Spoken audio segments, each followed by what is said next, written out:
Welcome to another episode of the Scottish Property Podcast. My name's Nick Ponte. I've got Stephen Clark here. How you doing? Good, Nick, good. You have lined up a banger of a guest today, mate. Well done. A banger? That's a bit insulting, mate. He's not that much of a banger. He's actually you actually called him a wanker a couple of times on the call, which I'm glad he's got a decent sense of humour and didn't take offence to you. It was a good laugh. I've known Gary now for a few months. He's been a regular at our Glasgow networking events. And he's a very, very smart guy. He built up a business in digital marketing, Google SEO, and he sold that out. Actually revealed he made £2 million out of that business, and he's now investing in property. And he's also he's only 24, guys. Only 24. Aye, yeah. So if you're looking for a bit of inspiration, listen to this guy, man. A lot of energy. I love chatting to him when I meet up at the Glasgow networking events. And now he's kind of focusing all his time in property. And he's using what's really interesting, he's using his skill set in digital marketing, Stephen, to now, build up that property business. Yeah, absolutely. He knows he's playing on the back foot when it comes to maybe his property experience, his development experience, but he's leap years ahead of where, us peasants are when it comes to digital marketing, and Facebook ads is what he focuses on. So, yeah, he goes into detail on what his business is and how he's grown that over the last couple of years since he sold out his other business. So if you're looking for the best place to spend your money on marketing and advertising, listen to this. If you want to know how much you need to spend to actually bring in the leads and create those opportunities, then listen to this.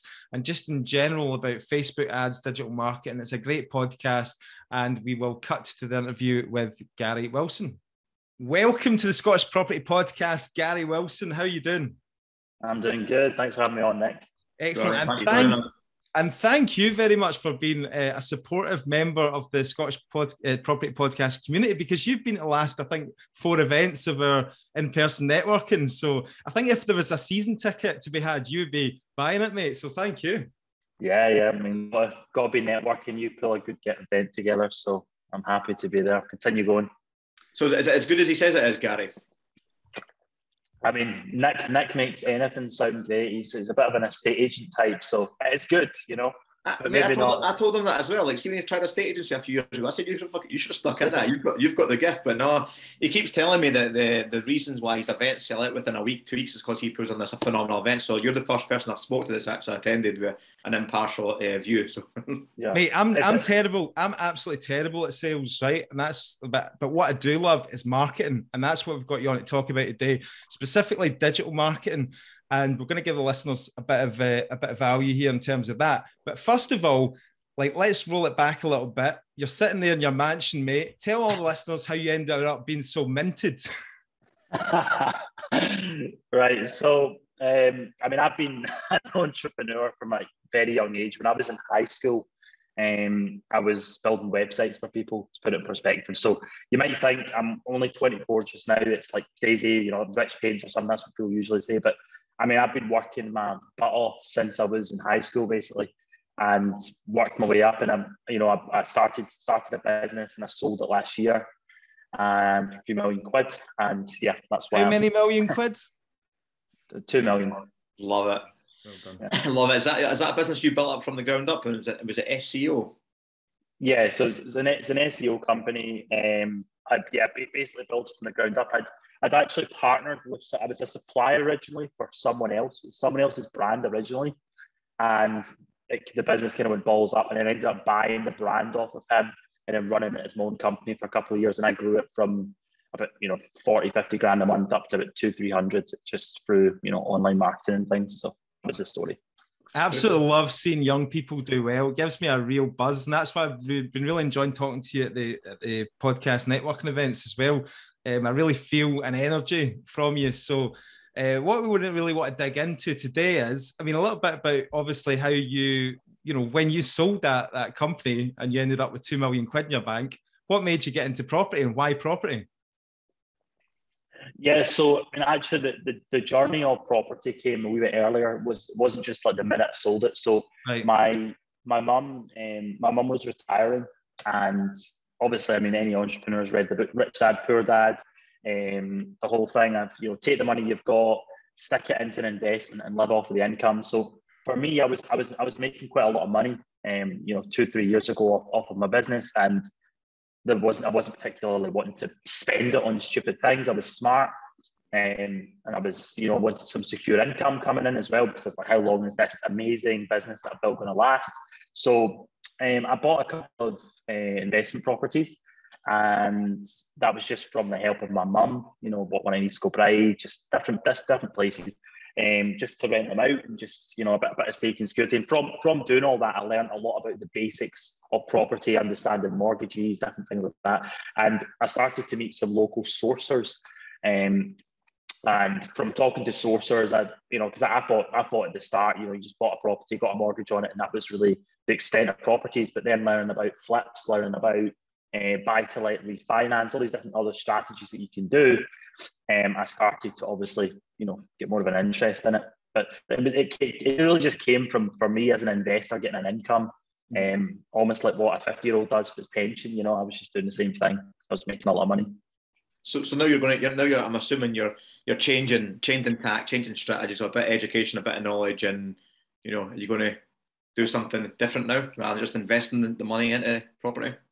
Absolutely. So obviously I was investing myself, and then I started to learn all of these other strategies and other things that you could do, and it was from just learning more from other people that I actually decided to start a business, because I saw the potential to use my marketing knowledge. Around the time I was selling my other company, I saw the potential to use my marketing knowledge as a tool, not just to get my own deals, but also to help become a provider of help them to sell their properties as well, either to other investors, either to list it in the open market, different routes. But because I knew how to attract the sellers, because I understood marketing and I'd done it in a very competitive space, it was really just a bit of a gold mine and open opportunity for me to jump in, which would continue to fuel the deals that I was looking for, because the market, as everyone knows, got really tough over the last couple of years. It's really difficult to get BMV discounts. So I was obviously, I'm a fussy investor. I want the best deals on planet Earth. So I knew that in order for me to attract that, I had to be in a business that was effectively sourcing deals all the time, getting opportunities all coming to me all the time, and effectively direct to vendor. Because if you're on Rightmove, there's everyone in their grannies on Rightmove. If you want an edge and you want opportunity, you're only going to get that by going directly to the sellers before they hit an estate agent, effectively, who's framing them on the top price that they can get. Absolutely. This is a really unique niche you've got, and the skill set you've got, because like we all try and do it through our social media platforms and personal branding, and Gumtree ads or some Facebook market ads or whatever we're trying to do. We're all trying to do this little thing, but you've got a complete skill set in how we actually get specifically through your SEO right to the seller, which is where we can get the good deals. Absolutely. I was doing marketing. Majority of what I do is Facebook ads. Like, I was doing marketing, put in perspective, in the marketing niche against marketers in America, right? So if you can think of a harder, more competitive market to compete in, right? It's literally that, right? So I had to become very good at marketing. I was obviously, I would say I'm more a marketer than a property person still. I still attend marketing events all the time. I'm still very much, a lot of the relationships and a lot of the contacts I know are marketers. And that was where I came from. So for me, when I looked at Scotland property, it was a bit of a blue ocean market for me, because I saw how bad the marketing was as compared to the knowledge that I have. So that was why I knew that for me coming in, I maybe was going to have an uphill battle and figuring out the whole property side, but I would instantly have an edge in being able to get deals, which is kind of the golden ticket to being a successful property sourcer or estate agent, is being able to get a flow of deals constantly coming in. And that was what I realized quite early on, and that was why I sort of doubled down on that business model. Do you know what I'm loving about this kind of story so far, Gary? Like, this is the first time I've met you, is you've got a couple of £1 million sitting in the bank, but you understand the importance of finding deals. And this is what I always struggle to get people's head around stuff. You don't need money per property. You need to have the knowledge and the experience and the skill set to find the good deals. And right, you've got both sitting there now. So I'm excited with this conversation and watching your journey forward. So specifically, what is it you actually do now specifically to get these deals? So a lot of people think that there are some magical thing and I'm doing a million and one things. So I'm an advocate of doing one thing. I've always been the same in my own business, doing one thing really, really well and becoming very good at it. So literally all I do most of my day is literally spent running Facebook ads and perfecting those campaigns and finding out the best way of monetizing deals. Now, this is the bit I think most people don't understand and don't think about when they're running ads or they're doing any form of marketing, is that they think that the magic of a great business is in the marketing. It's in being able to put out some message or some trick out there that's going to attract people to come to you. You're just going to make £1 million. No, the thing that makes a business work is actually being able to help customers, right? So the majority of my day is actually spent on, when I get somebody in who wants to sell their property, it's how can I get them the best price in the quickest possible way and basically solve their problems, right? That's literally what I'm thinking about all the time. So most of my effort actually goes into that, because let's say, for example, Nick, you're like 2 times better at marketing than I am, right? But let's say I'm 10 times better at converting deals than you are, because I've been in the business for a longer time. It doesn't matter how good you are at marketing. I'm going to make more money than you off of all of the leads that I get, even though it's less leads for a higher cost. I'm going to make more money than you because I understand how to convert customers. And people don't really think about that. They don't realize that what makes your business great is actually having a great operational fulfillment, offering a great service to customers. All the time I spend so much time just looking for like the notes on sales calls to look at what people's problems are and all that stuff. And then that's going into my marketing, it's going into my brochures that I give them. It's all coming up front so that they realize that I can solve the solutions better than other people. You're speaking directly to them, and and the problems, and you're providing that solution for them. And I'm not just speaking to them. I'm actually providing a better service. Like, I'll give you an example. So this is something that happened last week. So there was a seller who basically, they had a tenant in their property and they wanted to sell the property and get a kind of valuation on the property before they sold it, right? So some other sourcer went out to the property about a year ago, and the seller who was selling it wanted to keep the sale secret, right? And the person who went out roared into the tenant's house, starts telling the tenant, "Oh, your landlord's selling. I'm in, going to price this up. Let's do a cost of works and this," and telling the tenant everything, right? Landlord gets pissed off and obviously tells that sourcer to bugger off, right? The landlord phones me. She's like, "I'm phoning everyone and nobody's got an answer to this. Nobody's got an answer to this." And I'm like, "Oh, have you not heard about our selling in secrecy service?" Right? This is something I came up with months ago because I heard other people this problem, right?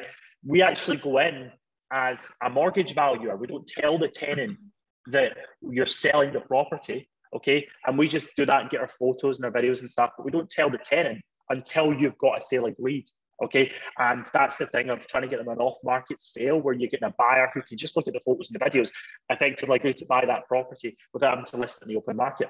So that's an example of listening to someone. A lot of people, they just roll in, they see a deal and they want to run in there and they want to just do what they can for themselves. I'm going to price up this, I'm going to do this. Actually, you have to think about who the hell you're dealing with, because the only reason that woman's working with me over the other 50 companies that are out there is because I've solved her problem better. She won't go anywhere else. She's going to listen to me when I tell her your price expectations too high, it's this and that, because I understand their problems better than anyone else. You hit the nail on the head there. Most people go in with what they're getting out of it, with what they're trying to get the property for, the deal, the amount they're going to make the deal. So they're so focused on their own needs that they're not actually focusing on their client's needs, so to speak, or their customer need to try and solve their problems. Really good, really good. And that's your customer, Yeah, so I know you've got a few kind of wings to the business. So, obviously, you're trying to build up your property portfolio yourself. So, presumably, you're putting all the effort in, you're putting all the money into the advertising and all that. If something comes in good that, fits your criteria and all that, you're probably going to take it yourself, right? Right. Then you've got, obviously, investor lists and stuff like that you will source deals onto. Sorry, I'm telling you your business here because I know that because I've chatted to you a fair bit, but just tell us a wee bit about the other things that you do within that. Sure. So there's basically 3 routes that we have to selling a property. Number 1 is the Let Property Sales Fund, which is just really me. Just give it a fancy name to make it look like it's bigger than it is. Or it might be one of my mates or my mum or something, but that's the fund, right? So that's the best deals. And when it's best deals, it's not always that I'm looking for some magical, below market value discount. For me, it's actually looking for properties that fit my criteria. I like a very specific type of property. Good quality, good quality, area. good area. So if for something like that, the seller's keen and it's a half decent price, I'm getting a bit of a discount. Very often I'll take it. So that's number one. Number two is the other two options is really off market and on market. So off market is it goes out to an investor list, or we'll phone investors, or we'll email investors that we know, that may be interested in properties in a specific area, and that's like an asset of the business. Like the more deals you do, and the bigger you become, the bigger that list gets, and the more off-market deals you effectively do. Now, I've only just recently started an investor list, so I've not got a massive pile of investors that work directly with us. I'm constantly trying to build that.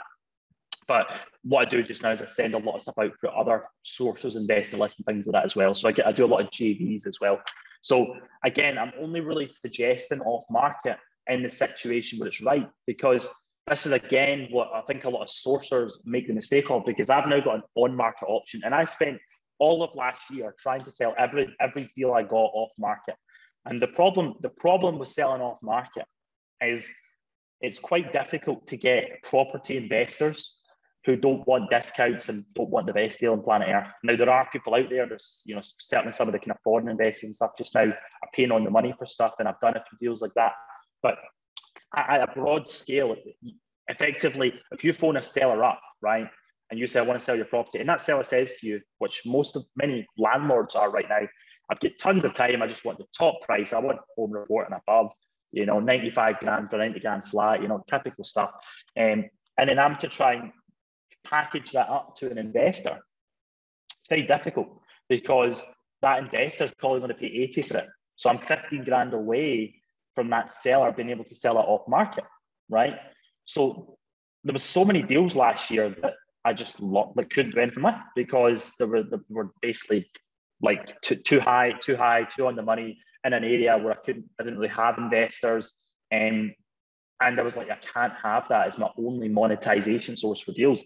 So what we recently launched was an estate agency service, so on market. So effectively, we're putting people's properties registered with Rightmove, Zoopla, putting those properties on market. Now, there's disadvantages to that, because you have to get a home report, and there's some more upfront costs and things like that. So sellers who go that route understand the downsides to it, and it usually takes longer as well to sell something on the open market. But the upside is they can very often get a higher price, because you're putting it in the competitive market, like Zoopla, Rightmove, things like that. And because we specialize in tenanted property sales, we win a lot more deals on tenanted properties or investment properties than a lot of other kind of typical estate agents who just book out viewings and just do all the typical stuff for a residential sale. That a tenanted property seller doesn't really get the great service when it's got a tenant in it that you would get with a normal estate agent. So that's kind of our edge, and that's going really, really well. And it's probably growing actually faster on the on market than it is on the off market, especially just because of the way the market is just now. Yeah. So selling tenanted properties, targeting landlords, getting the best possible price sometimes as well. Do you know what I mean? With that tenant still in place, or how do people want? Do generally people want the tenant out, or are you finding it as part of your thing? Like, we will sell this property with the tenant in place. Yeah, so I mean, a lot of landlords, they don't want to evict the tenant, or they don't want to go through the cost of evicting the tenant, or so some of them, they have a kind of maybe personal relationship with the tenants. They want to keep the tenant in, and that's why they would pursue a tenanted property sale, but they still don't want to take a massive hit on the price. So usually we're selling it obviously to an investor. And that's the thing. It's a disadvantage for a seller to have a tenanted property, because they have a smaller market of people they can target. It's like investors, they can target residential buyers, which are the ones that are paying the silly money, right? But a lot of investors, they still want the crazy high prices that you would get residential speaking. So it's about setting expectations and showing them what they could get, selling it to an investor as a tenanted sale. So usually that's our angle, is we're trying to sell it tenanted, but not always. We sell some stuff that's untenanted that would also be good for investment properties as well. Cool. You feel like that's quite a niche you've spotted as well, where a bit tired landlords looking to exit the market, but the market's hot, but they just don't want to evict a tenant. Do you find it's at the moment? Yeah. Yeah, I mean, so like this is the thing with advertising. So when I first started, I was a very generic company that just was like sell house fast, the typical sort of source and angle. Mm-hmm. And as I did it, I tried and tested all sorts of different angles of markets, because I understood primarily from having a Facebook background, marketing background, that you have to niche down. You have to get an edge in a specific niche and serve it better. That's usually how you get an edge. So I tried all sorts of things like debt, repossessions, people in, landlords was one of them. And what I noticed was literally all of the deals I was actually doing was to landlords. And the reason that was because I was selling to investors when I was buying as an investor. So I was actually, without even realizing it, offering a better service than an estate agent was, because landlord phones an estate agent doesn't fucking know what really to do. They're flustering on the phone and like, oh, let's get a tenant in it. What's a yield? All this stuff. So like they're not giving the seller a great service. But I obviously came from that world of being an investor, so I could offer a better sales service to that landlord in most cases. So I'd been buying a few tenanted properties myself. There was even a lot of distressed situations where we have a lot of stuff where it's like the tenant's not letting anybody in. Like, what do you do in that situation? So we're a company that deals with that kind of thing all the time. So it's like we have other solutions available. People, investors who understand those situations, who might be willing to invest even in a property where access is limited. So it was all about that. And then effectively that one little angle had done really, really well. So I decided to double down on it and basically created a niche brand called Let Property Sales, which specializes in that specific thing. And that's really our bread and butter. That's what we do, Yeah. Love that, mate. Like what they say, there's riches in the niches, or that's one of it's very true. You often have to start broad to get there as well. A lot of people they want to jump into a niche first, but like the best niches are the ones that you find from serving a bigger market first. Do you know what I mean? Like I get validation that niche was a good niche from actually doing deals. And so I could have just went in and picked debt, right? And think, oh, debt's the one from day one. Debt was actually very difficult. Not many people are in debt just now. I realised this later on. Some people are in debt just now because of all the money printing that's happened over the last couple of years. So that's a very difficult angle at the moment to serve in.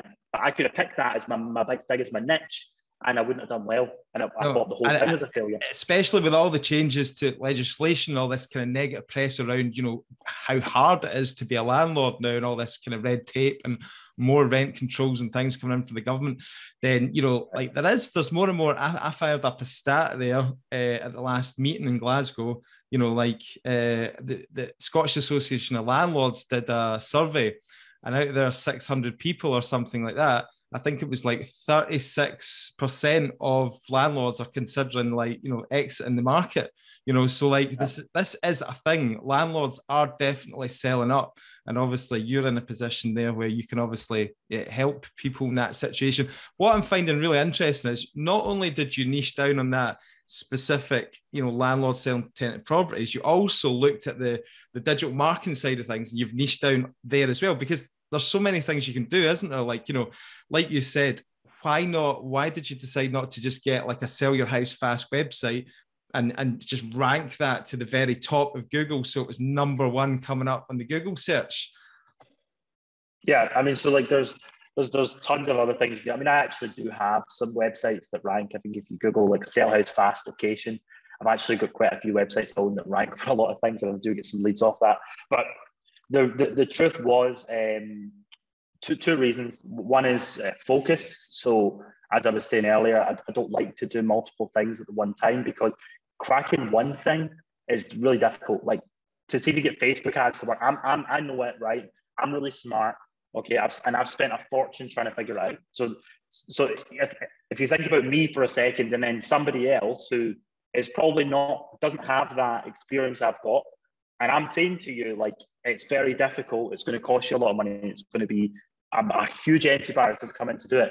And then you're saying to me, well, why don't I do 2-3 things? Well, if I do 2-3 things, then my money, my brain energy is now split across multiple things, and I'll be doing 30% of my effort on those things over 3 things instead of 100% on this one thing that just could be the absolute winner. So I've always been an advocate of like getting something to work first and doubling down on it before like splitting focus.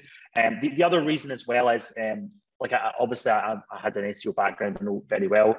The SEO side of property selling is quite competitive and quite low scale in comparison to what you can do with ads. Like, so for me to get an SEO site for this stuff ranked and get leads coming in with that, right? It's the kind of thing where like in the first year I might get 100 leads, but like if I get a Facebook ad campaign to work, I could get 100 leads in a week by just upping the budgets. So it's easier for me to make a larger business by just spending to get the leads, you know, and to have that constant volume coming in. Because when I'm doing this stuff, I'm not thinking about a couple of property deals. I'm trying to build a big company. I've already got a couple of guys working for me. I need flow. Do you know what I mean? I need constant flows of stuff coming in, and I'm playing a bigger game all the time than a lot of the other smaller sources who are just trying to do a couple of deals a year. You know, so for me, the advertising side just gives you the most unbelievably, you know, unlimited ability to scale over anything else, and that's why I really like it. What kind of budget are you putting against there, like Facebook market ads? I mean, when I first started, I probably spent a couple grand a month. I mean, last month we spent about 10 grand on ads. Shit. Do you mind diving into that, right? Because I know you share this stuff because I've seen your Instagram stories and stuff like that. So 10 grand a month, right? How many leads does that bring? I mean, I know it's difficult to absolutely pinpoint, right? But it's one thing bringing in the leads. So give us a wee estimate how much you could expect in return for that. People, presumably you're collecting people's email addresses, telephone numbers. You're then following up, trying to get an appointment with them or some sort of chat where you're getting that entry point into solving their problem, as you say. But then it's another thing actually getting the deal or getting the sale. So can you give us a wee breakdown of that kind of process? Right. I mean, like, so let me put it very simply to you like this, right? Like, this is what most people don't think about, okay? In my first week of running paid ads, I sourced a deal for myself, which has just been put on the market, that we're going to make at least £15,000 profit on, okay? Potentially 20, it just depends what it sells for, but at least 15,000, okay? That's 5 grand on the home report. So I think what people forget is the value of property deals, okay? People just focus too much on, oh, marketing's an expense. No, marketing's a trade. You trade in for marketing to get a result, okay? Last week, we closed 4 estate agency clients, which for each one will make a minimum of £2,000. So £8,000 is coming in a week, right? When those houses close. So I sourced 2 deals for myself in February, okay? One of them was £25,000 off, and the other one was about £15,000 off, but it was, in current market, it would be going 10, 20,000 over. So it's really £20,000 off, right? So I've saved 40 grand in equity that you would never get on the open market just now, okay?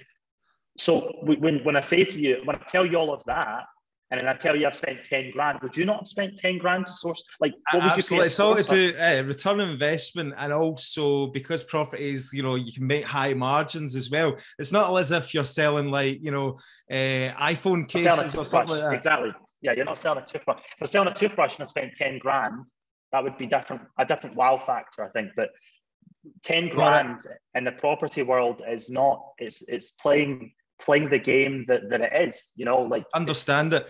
So what happens then if you're paying 10 grand? What happens if somebody just comes along with 20 grand and starts blowing your ads out of space? Does that happen? Like, yeah, so that's where it comes down to. It's not just about the amount you spend, it's about your ability to do deals. Because effectively, if you're running ads in Scotland right now, there's going to be so many deals. I mean, it happens all the time.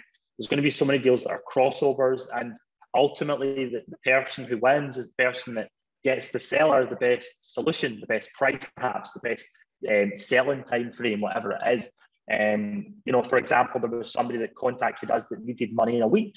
Like, they had to have the money next week, and I bought it cash. and she got her money in a week. And, you know, like, that's the solution she needed. Like, what a little small sourcer is not going to probably get that done. Like, they need to find a cash buyer. Like, do you see what I'm saying? It comes down to your ability to do a great service for the end customer. And I feel it comes down when you start playing at that level as well. I feel it does come down to a little bit of, like, you know, personality, personal brand. And, you know, you're obviously a good communicator as well, Gary. Do you know what I mean? You've got a bit of the gift of the gab too. So, you know, that'll kind of seal you a few deals as well. So yeah, absolutely. Sure. You've got to have that. You know, I mean, like, at the end of the day, you're dealing with people that are selling probably their biggest prized investments that they own. Like, that's, you need to remember. Like, somebody's selling a house. It's funny because when I first started, I was so naive. I used to think, oh, people won't know what their properties are worth. I'll just phone them and I'll it's worth 90, but I'll tell them it's worth 70, sort of thing. It'll be no problem. Everyone knows what it's worth. I was naive to think that. Like, it's the biggest investment, you know. And the reality is, I think, just being upfront, being a straightforward person with people, you know, giving people the realistic options and ultimately having better options than other people is what's going to land you more deals. You know, I'm doing a lot more deals now than I was last year because I've learned from a lot of mistakes. I'm offering better services now. I've got more investors. I've got the on-market listing option now. All of that is making the same budget that I was spending last year worth 10 times more because I can now monetize it better, you know. Having that multiple X has got to be the key that stands you apart from any other sources that's sitting there, especially, like you say, on the market, because you know that you like you say, you can take it off market, you can send to your investors, or you can actually put it on market. If you can't find that end service and that's what they really want, then you lose the deal completely. Exactly. Yeah. Let me ask you, obviously you're generating a lot of leads, you know, I mean, I'm presuming that, you know, at the moment you said you've got 2 other guys, but I'm presuming you do a lot of the work yourself at the moment in terms of, you know, are you doing the calls? You know, what sort of conversations are you having with people in this current market? Yeah, so the initial calls aren't done by me. It's one of the guys that works for me that does the initial sales call. I'm still doing a lot of the viewings just now. And the reason for that is that's like the biggest part of the sales pitch. And I'm trying to perfect that before I would get somebody else to do it. I did the calls a way back. Like, I'm an advocate of kind of do it yourself. And then once you've perfected it, get somebody else to do it. There's so many conversations. And this is the brilliant thing about marketing is it's a constant evolution of being in the market. Like, I kind of look at marketing as a tool, okay, to allow you to offer a better service to people because you understand their problems. The more people I can deal with, right, the more feedback I can get from people, which allows me to make my service better. So some of the big angles right now are like the tax changes for landlords. That's like a huge frustration. The amount of people that phone up and they're frustrated because they really make nothing off their buy to let because they've got, you know, they can't deduct the mortgage payments and all this stuff now, you know, the changes that happened last year. So they're not making, you know, it's not actually cash flowing. A lot of landlords as well, they just don't really know what they're doing. Like they charge rent that's too low, and interest rates go up a lot, you know, at a point, and it's like they're not realizing they have to increase the rent to go with the interest rate to cover it. Or they don't know the trades to be able to get things done cheaper as landlords that spend a fortune repairing properties, and that's their frustration. And it's not profitable because they've just put in a $4,000 boiler, although I could have put it, I'm not telling them, but I could have put it in for 1,500 quid. So kind of the guys who are standing the test of time in the current market in terms of landlords are the ones I would say that are doing it more than a couple of units. They're more like us probably.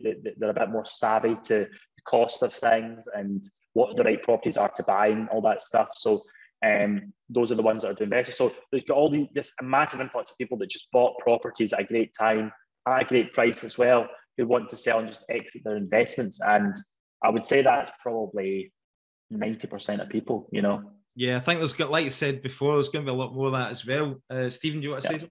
Yeah, are you focused on a certain area, Gary? And then once you kind of get that area sorted, are you looking to expand out and grow that business more? Absolutely. So right now, all I target is Glasgow and South Lanarkshire because it's within driving distance.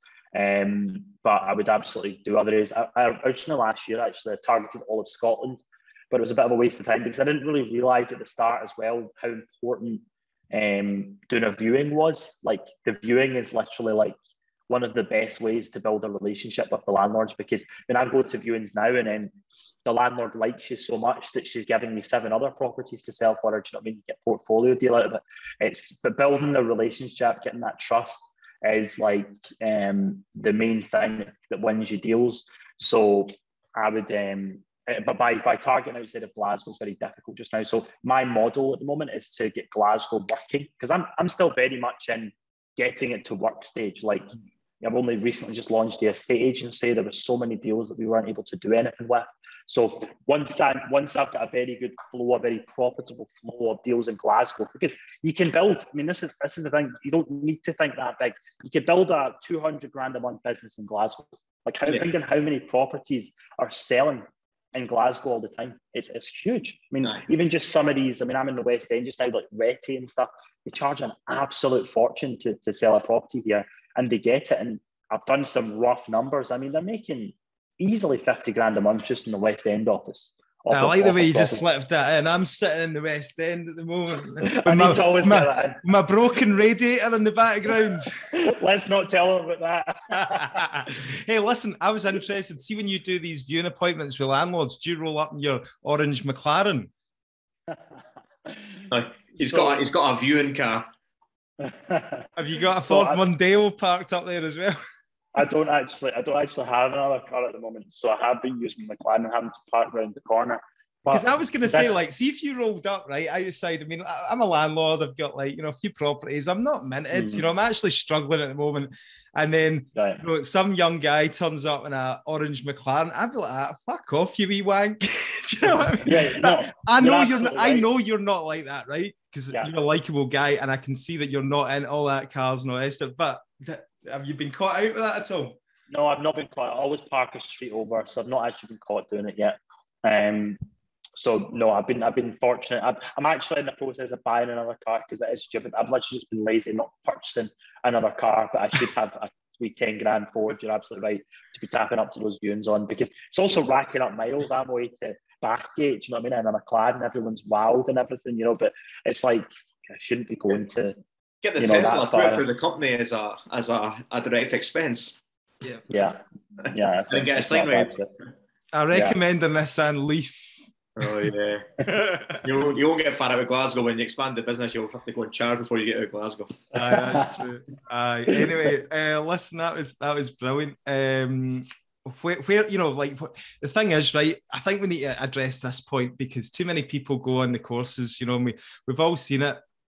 One of the best entry points into property is the kind of the deal sourcing, packaging deals, which we know works, which we know a lot of people make a good success of, but it's not as easy as all that, is it? Just making a few phone calls on Facebook and Gumtree and all the rest of it, and then things happen. Like, you've been doing it now for a wee while. You've been putting a fair budget in, and they don't just flow, do they? No, I mean, it's not easy. This is the question I always would tell anyone who's starting out to ask themselves, because I did start from very little and got some quite quick results with sourcing. But like, the question I think you need to ask yourself is like, what's your edge? Like, what are you going to do that's genuinely better than other people in the market right now?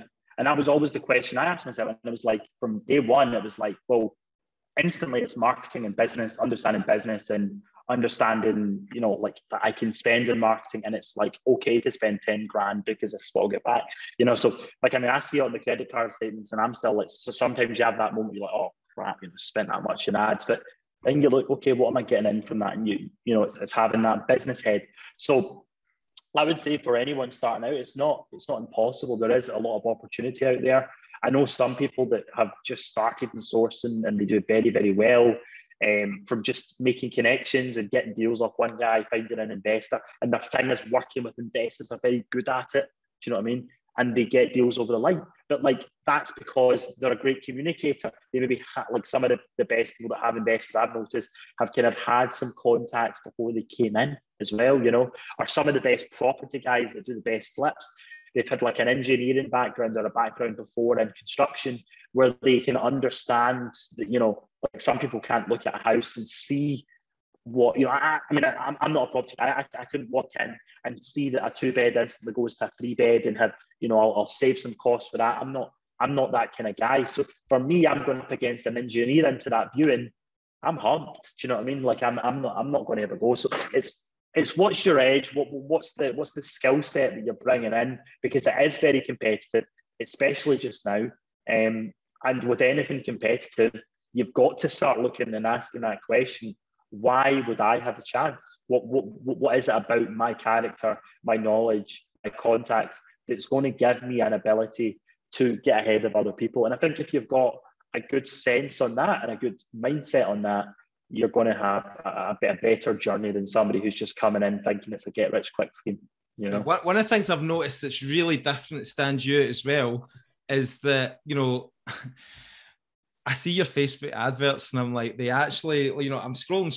Wait, what the fuck's that? It's like, it's actually one of Gary's ads. It's like a guy dressed up as like Superman or something like that. I don't even know, you know, like really weird stuff that makes you think, what is that? And then you look and it's like let property sales, you know, and like it's called a scroll stopper. Like I just spend all day thinking about a way to capture attention, because I'm a marketer, you know.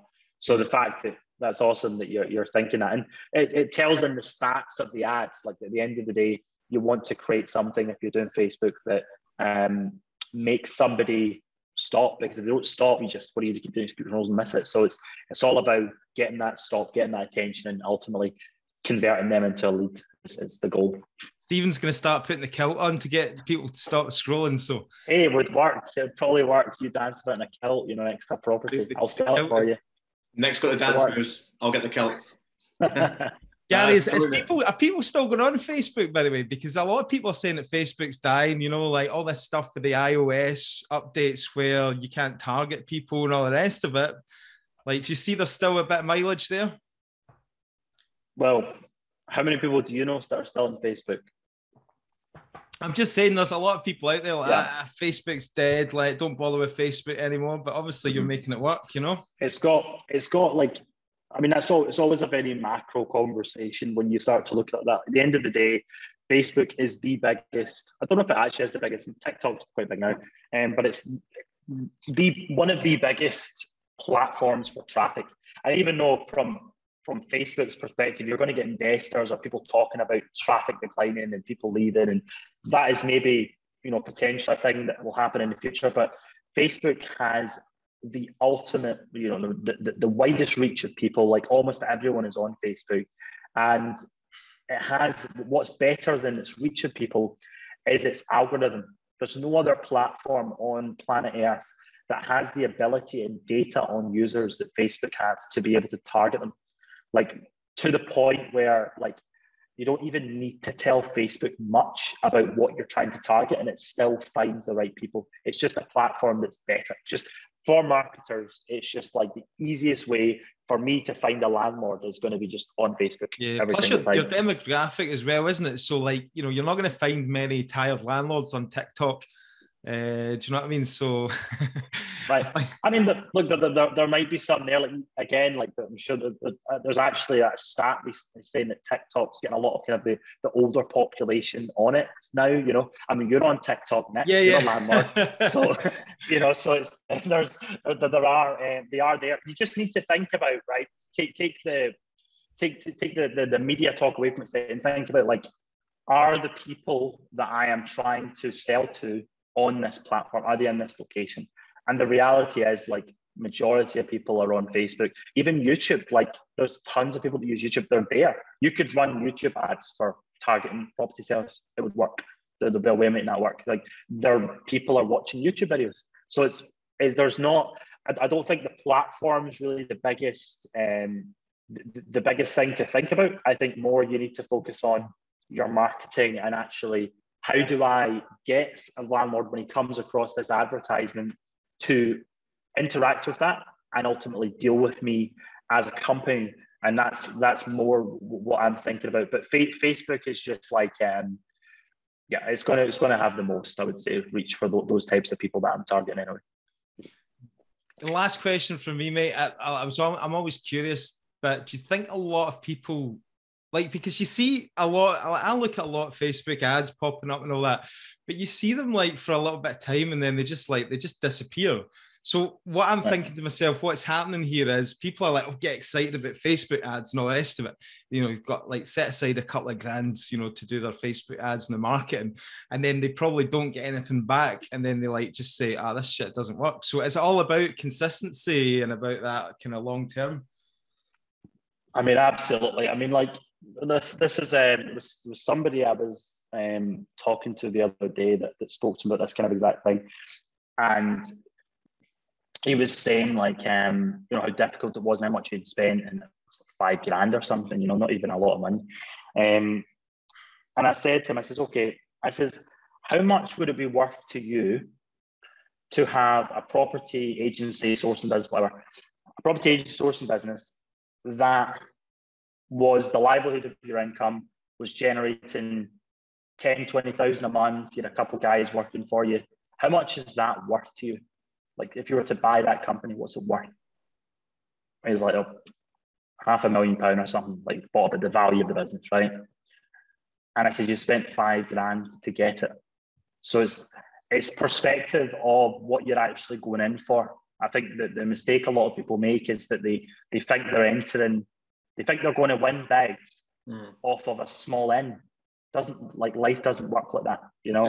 It's about working out that kind of return on investment for me. I remember kind of my first year of putting money into the market. I think it was like £1,000 a month on a local radio ad, and some spending here, and there was leaflets and there was bandit boards, and you add up over the year, and you looked at your leads, and you looked at the deals that brought you in, the one that was sourced on, one that was flipped, and one that had the portfolio, and you looked at the monetary value, and you're going, you just more than doubled your money, like 3-4 times your money, I think it was at times. Exactly. You look at that return on investment. And the thing is, next year, because you've done all that, you're probably going to do it better next year and do more deals out of the stuff you had, right? Because you've learned more and you're more experienced, right? So a lot of people forget that at the start, they don't have but help. Like I counted up last year in 2021, 2021, there was about 400 or 500 people that wanted to sell their property, okay? But I didn't sell them anything, right? Because they wanted too high a price. 400 or 500 people. Now, if I had had my estate agency back then, that would have been easily 200 grand I'd have made off that. Easily. You think about the amount of, even if I convert 100 of those people at 2 grand in estate agency, well, it's a quarter of people that wanted to sell their property. I'm getting closer to like most of them, listen with me now, like quarter of those people had given me 2 grand. Because you've already done the hard work, you've already got the in, you've already got the market, you've already arranged the view, and you've already got that rapport going with them to take them on the journey and just lose it at the last bit, like you say. Now you've plugged in that bit on the end to say, well, now I can sell it in the market. Exactly. Yeah, it's good. Absolutely, and that's the thing about marketing. It's not just obviously about getting cheaper leads and getting cheaper deals. It's actually your buying experience, your buying feedback, which is going to help you to grow your service all the time. And that's why for somebody coming into the landlord game, you know, they're going to need to compete with some serious budgets against someone like me, because like I'm learning faster than a lot of companies. I mean, I'm playing catch up as well with some of the other companies that are out there right now. I'm having to catch up with them in terms of service, knowledge, deliverability. Like I'm still probably doing a shitter job than some of the bigger estate agents that do this stuff. But for me, that's what I'm buying. That, you know, I'm buying that experience. If this year I make a loss and I lose 100 grand, to me it's kind of worth it, because I'll get a few deals, I'll do some stuff myself, and then at the end of the year I'll have the experience where next year is going to be like an absolute gold year. And the thing is that in business, like my learning always was like your payday comes at the very, very end. Do you know what I mean? Like I've always been an advocate of reinvesting a lot of profits back in just to like grow it and get more experience and grow even faster. A lot of people, again, like they're in a weaker position to someone like me, where it's like they need to take an income out of the business all the time. If you're in that situation, I'm taking your income and putting it into my business and putting it back in. So, I mean, because I've kind of got cash, it's a bit easier for me to play in this world right now and do a faster and better job at growing than some of the other people. And that's just the mindset you've got to have. And you just have to look at who you're up against, what you're going in for, and what's realistic. Like start for somebody that's starting off with absolutely nothing in sourcing. Again, I'd be looking at your skills, and there's so much that you can do that's not starting a sourcing business and running Facebook ads to make money. You know, speaking to people, get a few deals over the line. Hey, go and get a job in an estate agency for a year and go and learn how to actually do sales so that you can sell people's property. Like that, I would have like, if I was starting again, I might have done something like that for a few months. It would have been good to actually be on the ground with an estate agent who is established and see how they close deals. Like, I've really struggled with that. A great value tip there, mate, and a great way to end, because you don't see people, you know, like the gurus and the course providers and that saying, go and get a job in a estate agent, because I'm not going to fucking buy into that lifestyle. But it's a very good point. And I just want to clarify as well, the next time you see Gary pull up in his bright orange McLaren at the traffic lights, he's not a wee dick. He's actually a very likable guy. So, you know, we're... And cheers for answering that question, because that was going to be on my last questions on the tips you would give back to people that are maybe starting out with not the budget to put in the ad. So that brilliant.